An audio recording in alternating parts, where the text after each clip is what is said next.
اعوذ باللہ من الشیطان الرجیم بسم اللہ الرحمن الرحیم سورہ نور آیت نمبر 26 سے آج ہم ابتدا کر رہے ہیں۔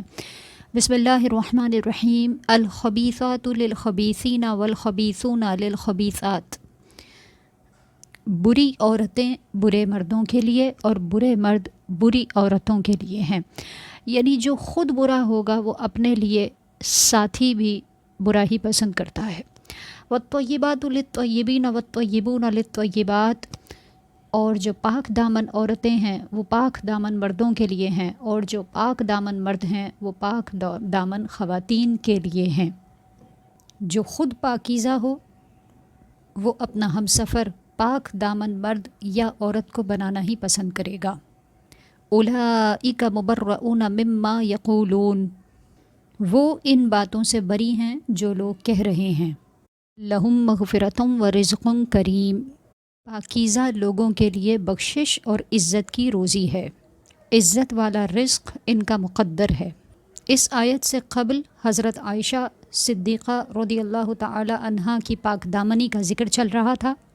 اور اس آیت میں بھی حضرت عائشہ رضی اللہ تعالی عنہا کی پاک دامنی کو بیان کیا جا رہا ہے، اور اللہ رب العزت نے ارشاد فرمایا کہ والطیبات للطیبین والطیبون للطیبات، پاک دامن عورتیں پاک دامن مردوں کے لیے ہیں، اور پاک دامن مرد پاک دامن خواتین کے لیے ہیں۔ رسول اللہ صلی اللہ علیہ وآلہ وسلم سے بڑھ کر حیادار کون ہو سکتا ہے؟ نبی پاک علیہ الصلاۃ والسلام سے بڑھ کر پاک دامن کون ہو سکتا ہے؟ لہٰذا اللہ رب العزت نے رسول اللہ صلی اللہ علیہ وآلہ وسلم کے حرم پاک میں رہنے کی سعادت انہی خواتین کو عطا فرمائی جو عفیفات ہیں، گناہوں سے بچنے والی ہیں، پاکیزہ ہیں، حیادار ہیں، بلکہ ان کے صدقے میں امت کو حیا نصیب ہوئی ہے۔ اولئک مبرؤون مما یقولون، وہ ان باتوں سے بری ہیں جو لوگ کہہ رہے ہیں۔ حضرت عائشہ رضی اللہ تعالی عنہا بھی اور حضرت صفوان رضی اللہ تعالی عنہ بھی اس عیب سے بالکل پاک صاف ہیں جس کا یہ لوگ منافقین ذکر کر رہے ہیں، اور ان کی پاکی کی گواہی دینے والا رب تعالی ہے، جس کی بات میں کسی قسم کا کوئی شک کبھی نہیں کیا جا سکتا۔ اللہ رب العزت نے فرمایا ان کے لیے مغفرت بھی ہے، اور رب تعالیٰ نے ان کے لیے کریم رزق کا، عزت والے رزق کا اہتمام بھی فرمایا ہے۔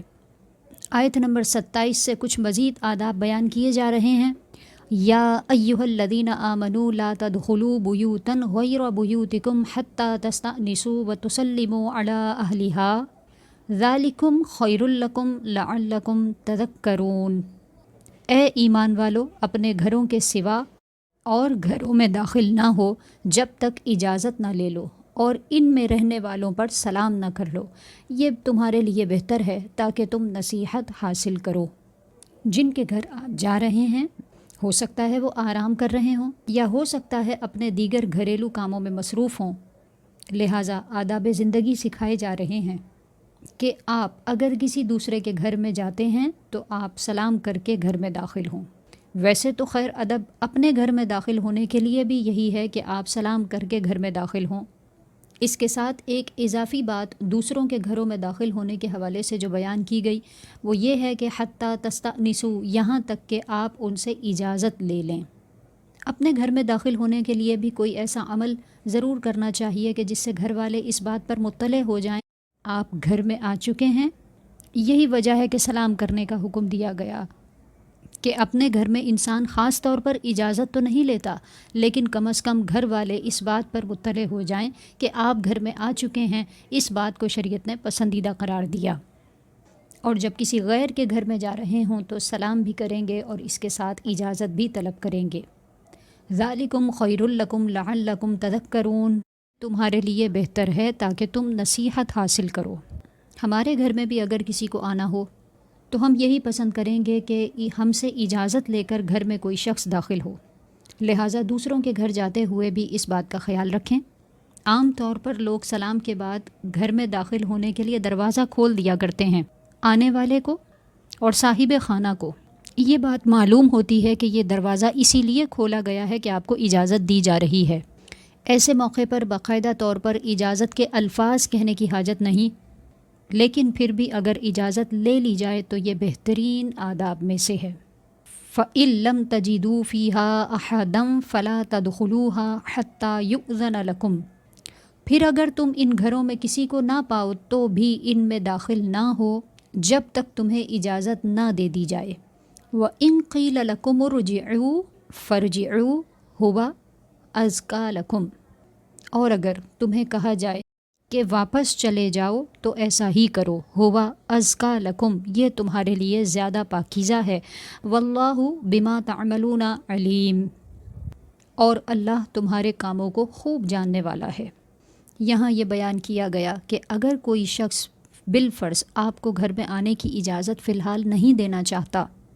تو اس پر ہمیں برا نہیں ماننا چاہیے۔ ایسا عموماً اسی وقت ہوتا ہے جب آپ اچانک کسی کے گھر جائیں۔ عام طور پر اچانک آنے والے مہمان کو بھی واپس نہیں لوٹایا جاتا، اور اگر صاحب خانہ کسی مجبوری کی وجہ سے دروازہ نہ کھول سکیں یا گھر میں آنے کی اجازت نہ دے سکیں تو آنے والے کے لیے حکم یہ ہے کہ فرجعوا، آپ واپس لوٹ جائیے، اور اس چیز کو اپنے لیے برا نہ سمجھیں، اس میں آپ اپنی انسلٹ فیل نہ کریں۔ آپ کا رب آپ کے لیے فرماتا ہے ہوا ازکا لکم، یہ بات تمہارے لیے زیادہ پسندیدہ ہے کہ تم زبردستی گھر میں جانے کی ضد نہ کرو، بلکہ واپس اپنے گھر لوٹ آؤ۔ اور واپس لوٹ آنے کے بعد کسی سے ہمیں اس کا شکوہ بھی نہیں کرنا چاہیے۔ کسی دوسرے شخص پر واجب نہیں ہے کہ جب ہم کسی کے گھر جائیں تو ہر حال میں ہمیں گھر میں داخل ہونے کی اجازت دی جائے۔ اس لیے ہمیں اپنے دلوں میں گنجائش رکھنی چاہیے کہ کبھی اگر زندگی میں کوئی ایسا موقع آتا ہے تو اس سچویشن کو خوشی سے قبول کریں اور اس پر اللہ رب العزت کی بارگاہ سے اجر کی امید رکھیں۔ واللہ بما تعملون علیم، اور اللہ تمہارے کاموں کو خوب جاننے والا ہے۔ لیس علیکم جناح ان تدخلوا بیوتا غیر مسکونۃ فیہا متاع لکم اللہ یعلم ما تبدون وما تکتمون، اور اللہ جانتا ہے جو تم ظاہر کرتے ہو اور جو تم چھپاتے ہو۔ رب تعالیٰ نے ارشاد فرمایا کہ وہ گھر جس میں کوئی سکونت اختیار کیے ہوئے نہ ہو، یعنی کسی کا رہائشی گھر نہ ہو، ان گھروں میں اجازت لے کر جانے کی ضرورت نہیں، اور یہ وہ گھر ہیں جہاں آپ کے لیے نفع اٹھانے کا سامان ہے، جہاں سے آپ کوئی فائدہ حاصل کر سکتے ہیں، مثلاً shopping malls, hotels, waiting areas. یہ وہ جگہیں ہوتی ہیں جہاں پر ہر شخص کے لیے ویسے ہی اجازت عام ہوتی ہے، یہاں داخل ہونے کے لیے اجازت لینے کی ضرورت نہیں۔ ہاں یہ ضرور ہے کہ اگر کسی جگہ پہلے سے تمام خواتین موجود ہیں اور آنے والی بھی کوئی خاتون ہی ہیں تو جو خاتون اب یہاں آئی ہیں وہ پہلے سے موجود خواتین کو سلام کر سکتی ہیں، اگرچہ آپ ان خواتین کو جانتی نہیں ہیں، لیکن پھر بھی ایسے موقع پر سلام کرنا آپ کے اچھے اخلاق کو ظاہر کرتا ہے۔